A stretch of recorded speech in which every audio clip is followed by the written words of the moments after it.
Luke 6:28. Bless those who curse you. Pray for those who mistreat you. Now, this verse is in Jesus' fourfold command to love your enemies, do good to those who hate you, bless those who curse you, and pray for those who spitefully use you, or as this translation puts it, mistreats you. Now, to modern ears, this sounds ridiculous. Why should you love an enemy?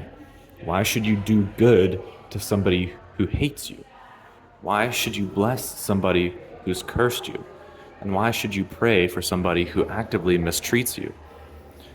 By all means, people in modern day, and probably throughout most of history, if we're being honest, believe in the principle of if you get punched, punch somebody back. If somebody slaps you, slap them back, because we want to get right for ourselves. We want to get vengeance for ourselves.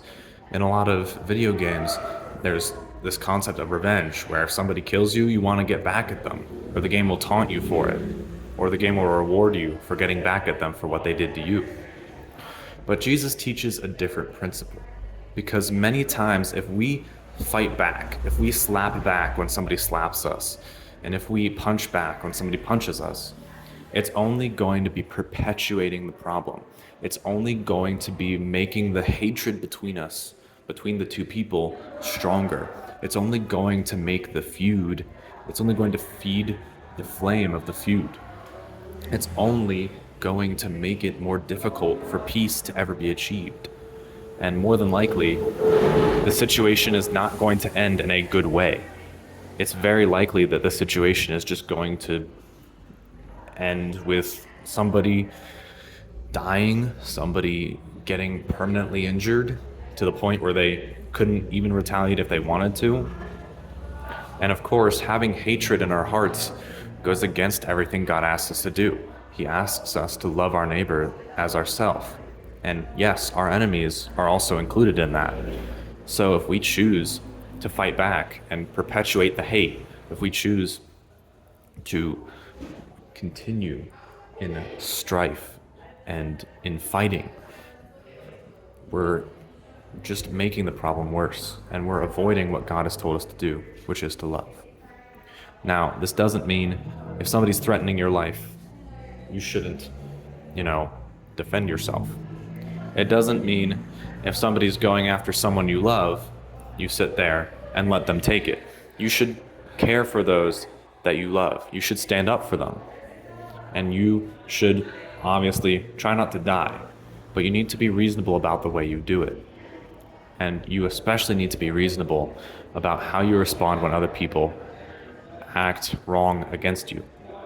Jesus says, if you only love those who love you, what good is it? Even sinners do that.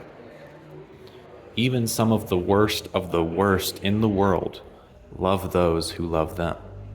The same principle goes to doing good. If you do good to those who do good to you, what good is it? Because even some of the worst in the world do the same.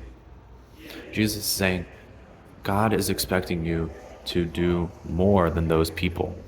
Because if people who don't even believe in God, who have no concern for what's right and wrong, are willing to love those who love them and do good to those who do good to them, we should be willing to do so much more as children of God. Jesus, in fact, says that we should be merciful just as God is merciful.